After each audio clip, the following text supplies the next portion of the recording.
Capitale historique du Brionnais, Saumur, qui signifie vieille muraille, dispose d'un patrimoine hors du commun.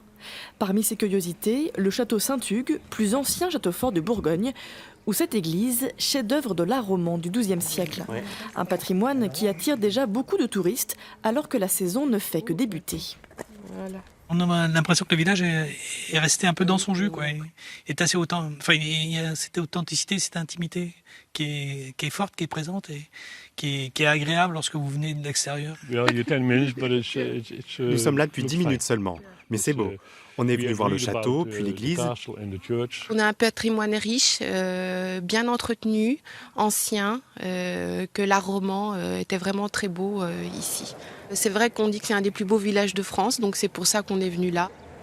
Déjà classé plus beau village de France, Saumur-en-Brionnais pourrait cette fois-ci devenir le village préféré des Français, un concours que le maire de la commune prend très au sérieux. Une grande satisfaction, oui. Donc, quand la collaboratrice de Stéphane Bern m'a sollicité, bon, évidemment, j'ai accepté les bras grands ouverts. J'ai tout de suite pensé aux retombées qu'il y allait avoir prochainement sur justement, notre village. Saumur-en-Brionnais dispose d'une épicerie, d'un restaurant, mais aussi d'un artisan du cuir dont la présence donne toute l'authenticité au lieu.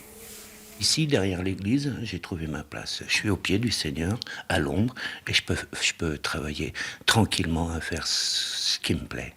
C'est-à-dire travailler du cuir, de tout, j'allais dire de tout mon cœur. À l'approche de l'émission qui sera diffusée au mois de juin, le maire travaille sa communication pour que sa commune rassemble le plus de voix dans un seul but. Gagner, évidemment, quand on participe à un concours, à un jeu, on espère toujours gagner. Mais bon, déjà participer, c'est une belle chose. Pour gagner, le maire peut déjà compter sur les voix des 606 habitants de sa commune et des touristes croisés aujourd'hui qui l'assurent, ils voteront sur Internet.